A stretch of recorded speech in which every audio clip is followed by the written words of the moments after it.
This, my friends, is unanimous All-American left tackle Joe Alt. The pancake machine and Minneapolis native could be the first offensive lineman taken in the NFL draft this April. Before competing this weekend at the NFL Combine, we caught up with Joe to see how training's going.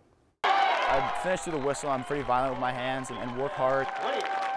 And number 16, Joe Alt. I think, that's the biggest thing, just kind of finishing, running my feet, and being violent. Being violent on the football field has served former Totino Grace star Joe Alt quite well over the years.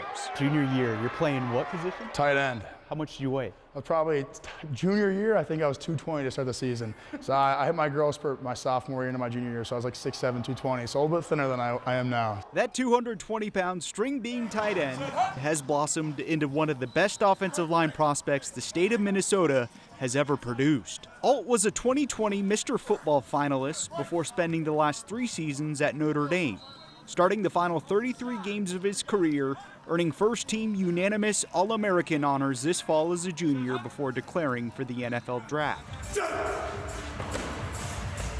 Alt now spends his days here at the Training House in Eagan. Training House is a all-encompassing sports performance facility.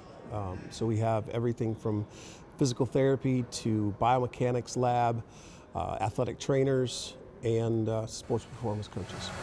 Just 25 minutes from his family home. Oh yeah, it's great. I'm never gonna turn down a homemade meal, so it's been a lot of fun. Alt is training for the NFL Combine with Training House sports performance coach Bill Welly, as well as former Vikings offensive lineman Alex Boone.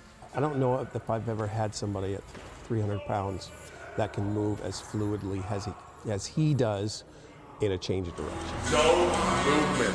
What's it like working with Booney? It's the best, just because you know everything that's coming out of his mouth is the truth, and it's something that you need to add to your game. And you can just take all the drills, all the teaching that he's giving you, and immediately apply it. It's not something you have to question or anything. You know it's the truth, and you really want to use it. So it's been great. Just strong and powerful, but his dad taught him a lot on work ethic and how to do things properly. Alt is also getting help from his dad, like father, like son. John Alt is a former Columbia Heights star who was drafted in the first round of the 1984 draft by the Kansas City Chiefs. He's been definitely the most helpful person in my life and in my career. Just his knowledge of the game, playing it, going through kind of every step that I'm going through and already being through it, and he knows, what to do and what not to do, and just that insight through everything.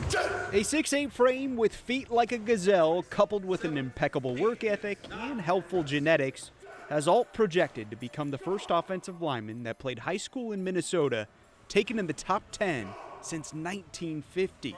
It's definitely exciting, if I do get drafted, hopefully, and where I go, and just be prepared to get ready to work and be at my best when my best is needed and be prepared for that situation. What's it mean to you to represent Minnesota on the biggest stage? No, it means a lot. For me, it was always like, I want to be that someday, and now being able to hopefully be that for some younger kids coming from Minnesota, and hopefully seeing somebody doing it it's really important to me. Take me to April. You're going to hear your name called in the first round of the NFL Draft. What's going to be going through your mind? It's going to be obviously extreme excitement and, just extreme gratitude. God's put me in this place, and all I can really do is give, gratitude and gratefulness to him, and I wouldn't be in this place without him.